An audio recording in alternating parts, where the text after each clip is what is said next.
Hi, and welcome to Journey Forward with Jory Rose, where you will gain insights, tools, and inspiration to get unstuck and live your best life. Jory is a licensed marriage and family therapist with a passion for helping people cultivate awareness and authenticity so they can show up fully in all aspects of their life. And now, here's Jory. Hey everyone, it's Jory Rose. I don't know if you have seen on the social media that I have posted this past week. If you don't follow me, now is the perfect chance because I've got so many exciting things coming up. But if you missed it, this past week I had a huge announcement, and that is my book, A Year of Gratitude, is now available for pre-order. It goes on sale officially on January 19th, but you can get it now. Go to the link in the show notes and check it out on Amazon. It is an entire year's worth of practices, meditations, journal prompts, reflections, affirmations, inspirational quotes for you to bring gratitude into your life as a daily practice.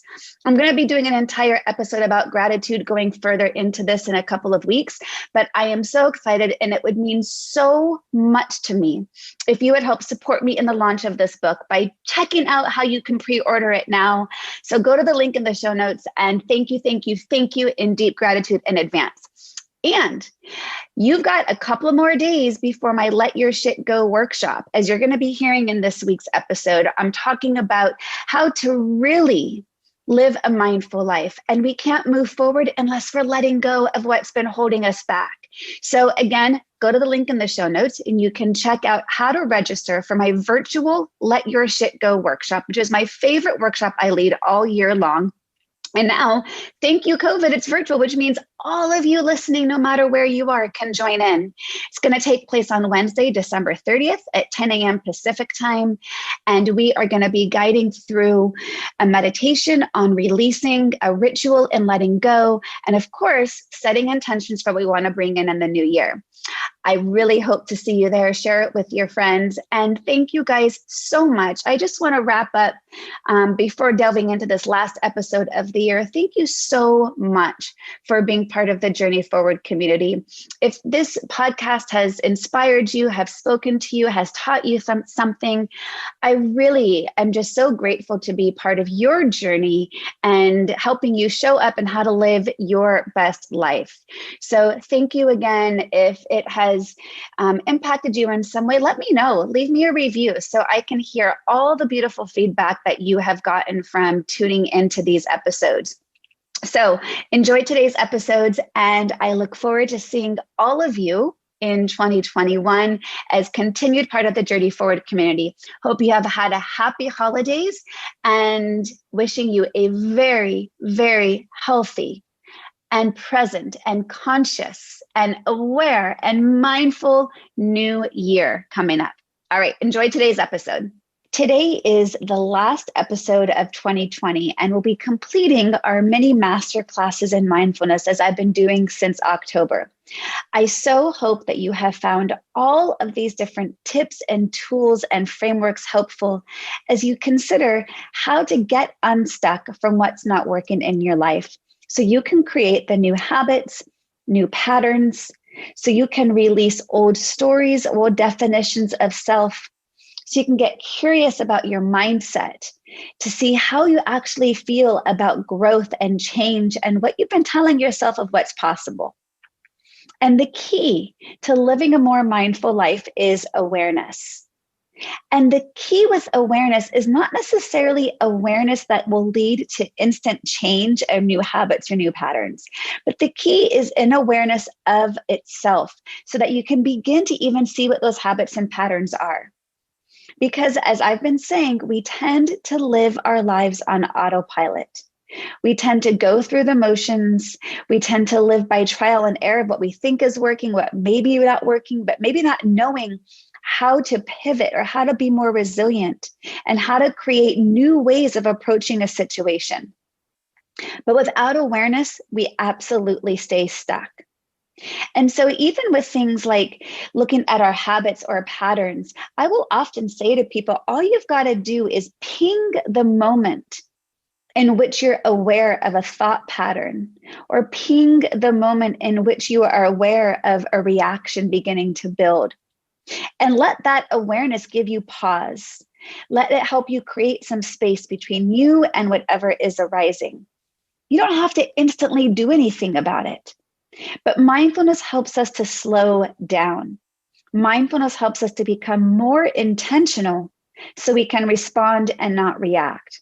Because I know, and I see it, and I have felt it, that those reactions don't feel good. Especially when it comes to our significant relationships, we can easily start to feel like we have no control over a situation, or we feel not heard or not seen or not validated. Or if it's in a parenting situation, we can easily feel we don't know what tactics are going to help discipline our children and reform negative behavior. And understand that continued reactions is not going to shift behavior. It's only going to serve to cause greater frustration, hierarchical battles, and ultimately disconnection in the relationship. So we consider the areas in which to be more mindful, just to kind of wrap up the areas that I've talked about, and how to be more mindful of the breath, of the body, how to tune into gratitude, compassion, loving kindness, self-compassion, what it means to be mindful of our thoughts, what it means to be mindful of our emotions, what it means to tune into our sensory experiences, to ground ourselves in the here and now. Because ultimately, the more we can be present in the here and now, and get off of the habit of rumination where our mind wanders to the past, and get off of the habit of fear and anxiety of where the mind's going to wander to the future and the unknown, and come into the present moment, the greater ability we have of being happy, peaceful, and calm, which ultimately at the end of the day, I think is what we're really all wanting, is to be happy, is to be peaceful, and to feel calm, and not just calm, but resilient in the face of overwhelm, in the face of adversity, in the face of chaos, in the face of not feeling like you've got control over your life. And my goodness, if we have never been given a greater example of this, I think the year 2020 has given us so many lessons. And I'm hoping that through these episodes of mindfulness, that maybe you've even begun to shift how you've related to the year 2020, to all the chaos, to all the unknowns, to all the uncertainties. Because mindfulness as a framework, as a practice, was developed as a tool to decrease our suffering. And with this year and with COVID, as I've been saying from the very, very beginning of all of this, whatever was under a flashlight of awareness before COVID has now been under a floodlight of awareness. That anything that was just barely surviving under the surface, all the veils got pulled back. And we no longer had anywhere to hide from the things that were maybe just having us give us the ability to get by.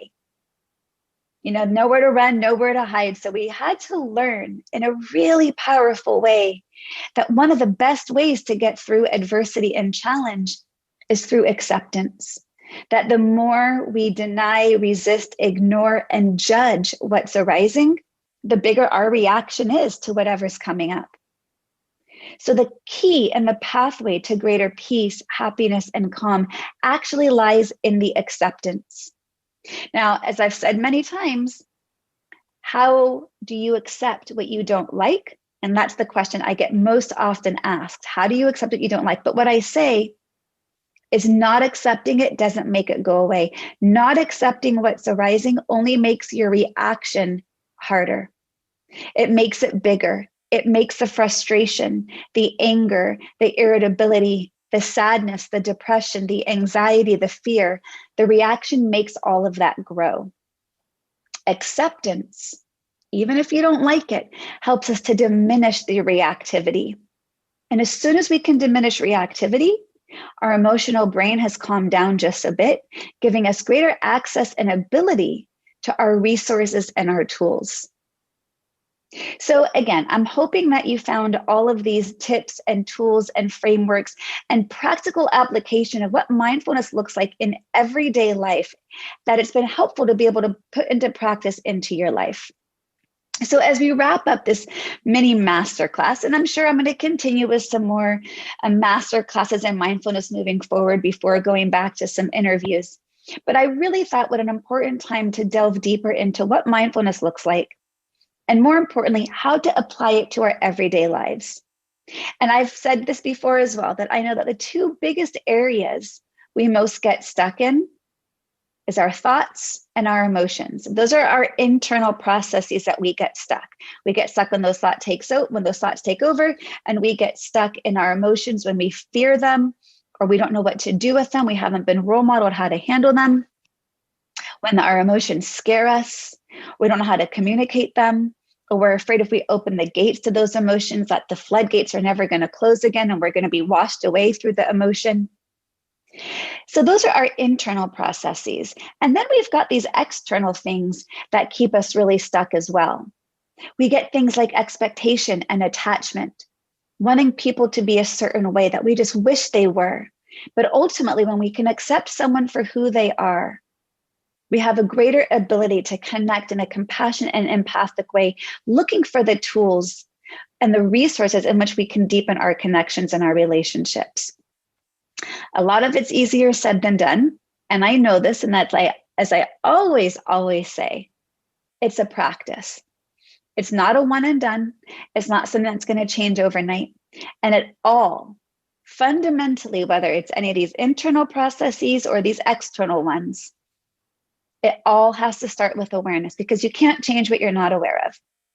So in going into this last topic today, I am going to lead you guys through what might consider be like a little meditation or a ritual.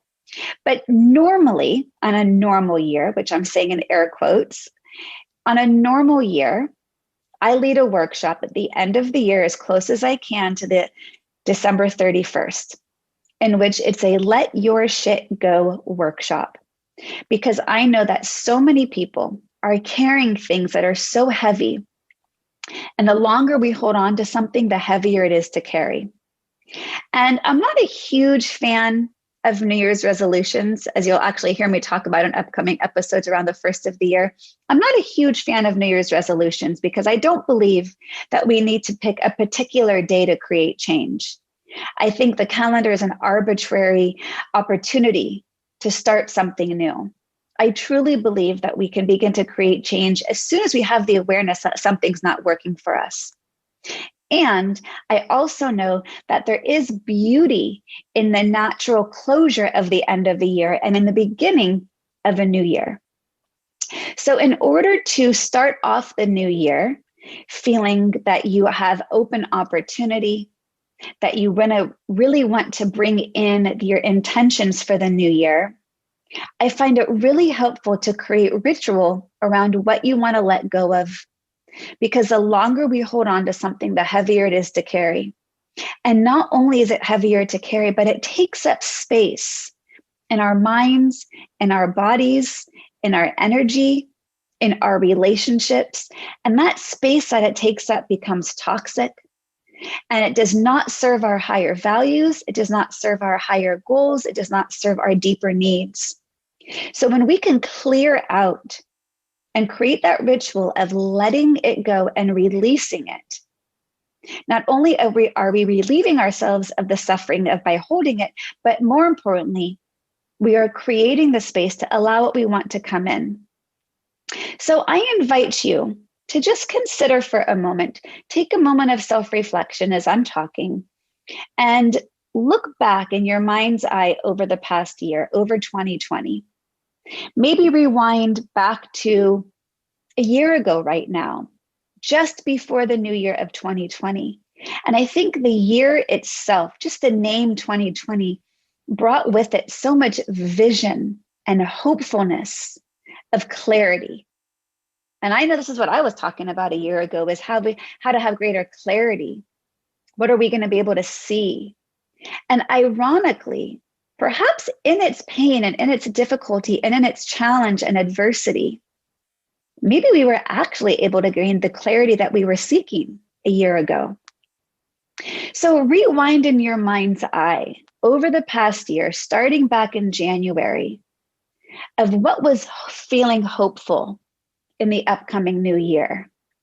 And then as we begin to fast forward our memory, as March came and COVID hit and the world seemed to just stop and shut down, see if you can tap back into the emotions and thoughts that you were feeling at that time, into the experiences you felt with your family at home, or what came up for you in your job or your extended family. And as we be able to reflect on the past year, I want to see if, in an effort to let it go, if we can first begin to tap into a different level of awareness in our reflection, that maybe in the moment it was the worst year ever. But I'm assuming, as you're here in this moment, listening to this podcast right now, the mere fact that you're breathing means that there's more right with you than wrong with you. And even if it was hard, you got through it. And I know that there's been an immense amount of suffering this year, and there's been an immense amount of grief, an immense amount of loss, an immense amount of sadness and challenge, financial strain, family insecurity and strain with kids home. Every which level of our lives have been challenged. And I'm not wanting to diminish a single ounce of those challenges that we have faced. But what I do want to focus on is the gratitude for having gotten through it. And I know that some people listening may have lost family members to COVID. So not everybody got through this year. And I send loving kindness to everyone who has experienced this level of suffering. And if we dwell on what's heavy, it's going to continue to take up energy and space in our body, preventing us from letting it go, and ultimately preventing us from bringing in greater peace and greater calm that I think we are all needing and seeking right now. So in reflecting on the past year, in addition to this struggle, I invite you to take a moment and perhaps even hit pause, go grab something to write this down, grab a journal, take a note on your phone. But I invite you to consider, through all this challenge, through all of this adversity, what can you reflect on of what you were most grateful for during the year 2020? Just take a moment. It may be hard to see at first, or maybe it's really apparent in your mind's eye what you're grateful for. I know for me, I am immensely grateful for the time at home with my kids. My daughters and I are super close, and this has been a gift of time for us. And I know everyone has different experiences with their families inside their home. For some homes, it wasn't a safe place to be sheltered together. So what is the gratitude you can look for? Because the lens that which we see through the world impacts our experiences.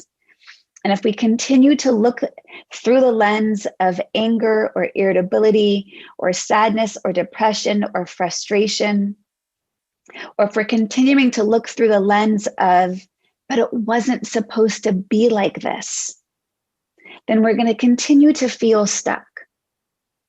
So just notice the moments when that thought pattern comes to mind and allow yourself some space around it as you observe it. But right now, I'm inviting you the opportunity to shift through a different lens so you can begin to let that story go. The story of, it wasn't supposed to be this way. The story of, this wasn't what I planned for this year. The story of focusing on all the things you lost opportunity for. Because we know that that resistance of wishing and hoping for the way it was prevents us from acceptance of the way things are. And gratitude can actually be one of the things to help shift that lens. So like I said, if you need to take a moment to hit pause so you can really reflect on the gratitude, It may take a little bit of time to see it, but even in adversity, we receive gifts if we're willing to look at them. And as I'll be talking about much more in the upcoming weeks, I have my gratitude book that is going to be released very shortly.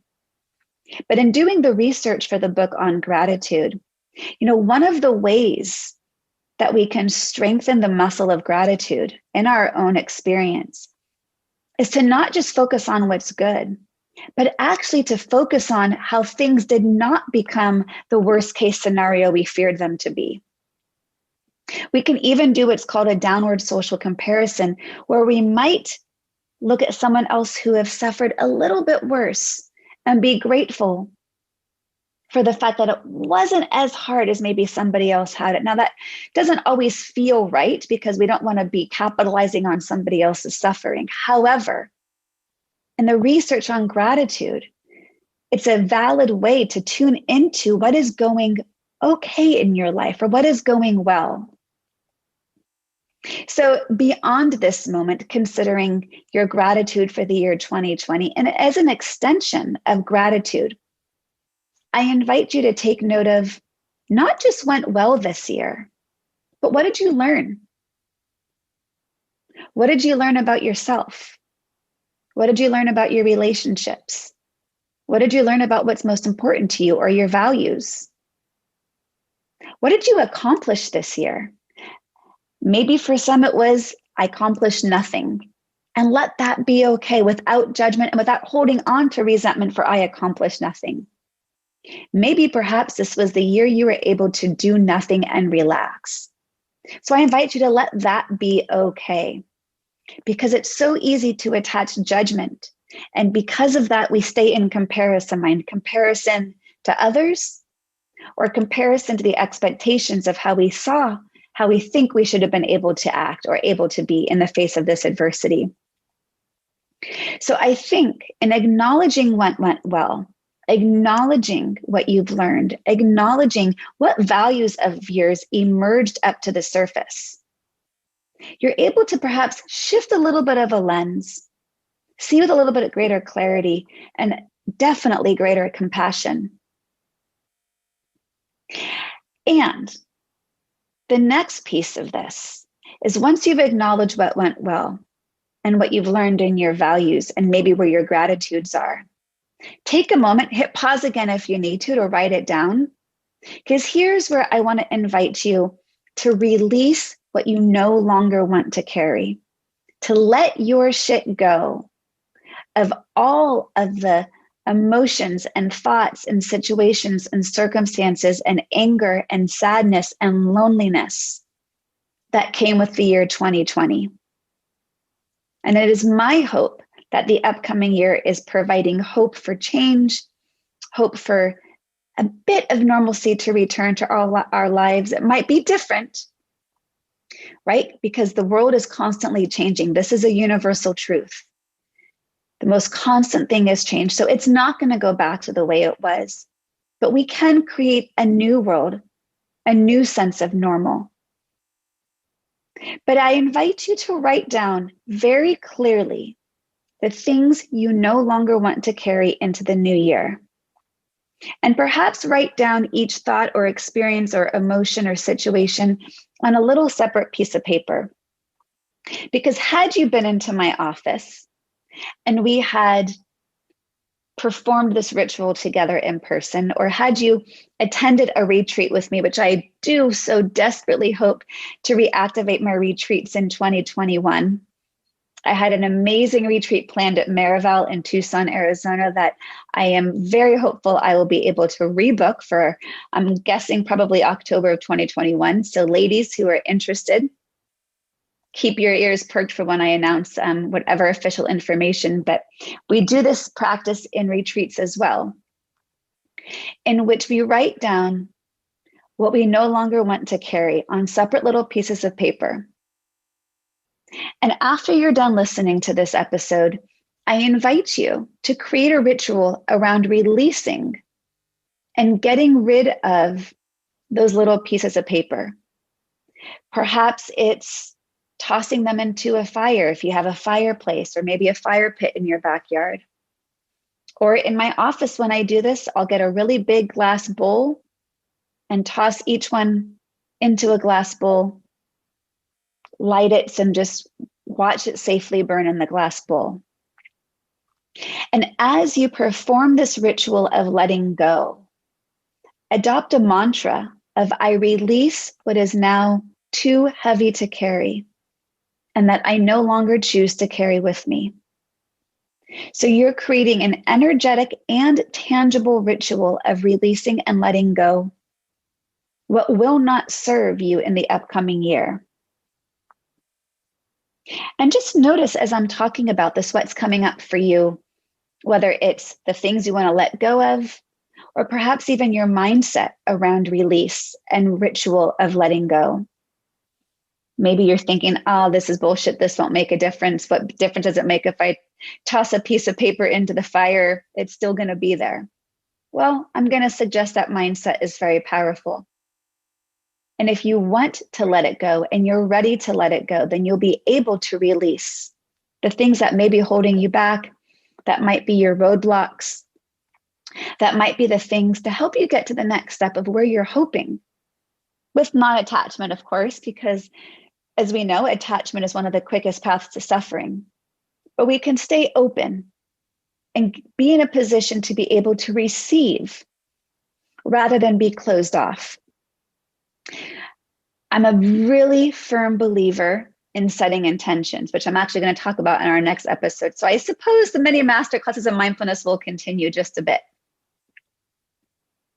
But in order to set intentions, we've got to gain clarity on what it is we're wanting to bring in. And I do believe that we do need to have one door to close for another to open. And this ritual of release and ritual of letting go of what is too heavy to carry is a way that you can be able to open some new doors to intentions of what you want to invite into your life. So take a few moments, take a few deep breaths, breathing in through your nose and exhaling out through your mouth. The longer the exhale, the more it activates the rest and digest part of our brain, activating the relaxation response, activating the part of our brain to tell us I'm safe and I'm okay. It's okay to be at calm and at peace. I don't need to keep searching for things that I need to be on guard and fearful of. That just for a moment, just in this moment, I can be present. I cannot dwell on the past. I cannot fear the unknown. I can come into my breath, get out of my head and out of my stories and expectations and attachments, come into my body, into my heart-centered intentions. And in that space of being heart-centered, I can allow myself the permission to let go of all the things that have been heavy to carry during the year 2020. And imagine yourself literally taking this heavy bag that each of these issues or things that you've written down or want to write down are like rocks in a backpack, weighing you down with each step. So imagine literally peeling the shoulder straps of a backpack that has been so full of rocks, which each other little thing of the year that has added to it, and placing it down. And I invite you to close your eyes and envision and imagine the lightness in your body and in your energy that you can feel from letting it down. You no longer need to carry the heavy bag of rocks. You no longer need to carry the unmet expectations or the attachments to things that never manifested. And you can choose to gratitude. Thank you so much, universe, for providing me the tools that I needed to learn so I can tune into my values. I can tune into my gratitude. I can tune into my compassion. And I can choose to be present. I can practice accepting whatever's arising, even if I don't like it, because my acceptance will allow me to dial down my reactivity and to turn up my intention for how I choose to live my life. And perhaps as you create ritual around this, lighting a candle, setting an intention, maybe it's about journaling, maybe it's about physically tearing pieces of paper up and throwing them in the garbage or tossing them into the fire, whatever it is, creating a ritual to release the past and to be open to the future. And with that, I wish you a very safe and healthy and happy new year. Thank you so much for being part of the Journey Forward community. I am so excited to be expanding and launching new programs this upcoming year to continue to have others join the Journey Forward community so you too can get practical application of mindfulness into every aspect of your life so you can get unstuck from what's not working, those thoughts, those habits, those patterns, those mindsets, those old stories, those attachments, those expectations, so you can be fully present to live freely and authentically with greater resilience and adaptability, and ultimately greater peace, greater calm, and happiness, regardless of what's arising, because the peace, calm, and happiness is an internal job. We don't have control over our external environment, but we do have control of our internal responses. And that is what gives us the greater peace, calm, and happiness. So thank you guys so much for tuning in. As always, check out the link in the show notes to join the Facebook group. You can always go to my website to see my other offerings. And thank you so much for supporting the Journey Forward podcast by doing a rating or review so others can share in these tools as well. Thank you guys so much, and be well. To continue your journey forward, find Jory Rose on Facebook and Instagram to become part of her growing community. You can also gain access to her meditations, books, online classes, or to sign up for an upcoming retreat, visit her at joryrose.com. That's JOREEROSE.com.